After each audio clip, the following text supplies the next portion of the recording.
సిరిసిల్ల, జగిత్యాల ఈ పోరాటాలు ఏం నేర్పాయి? ఈ తెలంగాణ నేలకి ఏం నేర్పాయి? ఒక చైతన్యాన్ని ఇచ్చాయి. ఈ తెలంగాణ నేలకి స్త్రీలు కూడా పాడే అవకాశం, ఆడే అవకాశం, నాయకత్వం వహించే అవకాశం, చదువుకునే అవకాశం, యూనివర్సిటీకి వచ్చే అవకాశం ఈ పోరాటాలు కల్పిస్తే ఇవాళ తిరిగి మరో పద్ధతిలో ఈ దేశంలో తిరోగామి భావజాలాలు మన మీదకి వస్తూ ఉన్నాయి.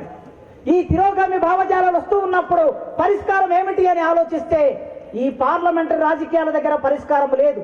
ఎందుకు లేదంటే వీళ్ళ అభివృద్ధి నమూనా వరల్డ్ బ్యాంక్ అభివృద్ధి నమూనా, WTO అభివృద్ధి నమూనా, అమెరికా వాళ్ళ అభివృద్ధి నమూనా, ప్రజల అభివృద్ధి నమూనా కాదు. ఈ అభివృద్ధి నమూనాను అమలు చేయడానికి వీళ్ళు దేన్ని ఆశ్రయిస్తారంటే క్షీణించిన విలువల్ని ఆశ్రయిస్తారు. ఈ క్షీణించిన విలువలు ఎక్కడ ఉంటాయంటే క్షీణించిన విలువలు మనువాదంలో ఉంటాయి, క్షీణించిన విలువలు భారతంలో ఉంటాయి, క్షీణించిన విలువలు బైబిల్లో ఉంటాయి, క్షీణించిన విలువలు ఖురాన్లో ఉంటాయి. అందుకే మతాన్ని ఆశ్రయిస్తారు.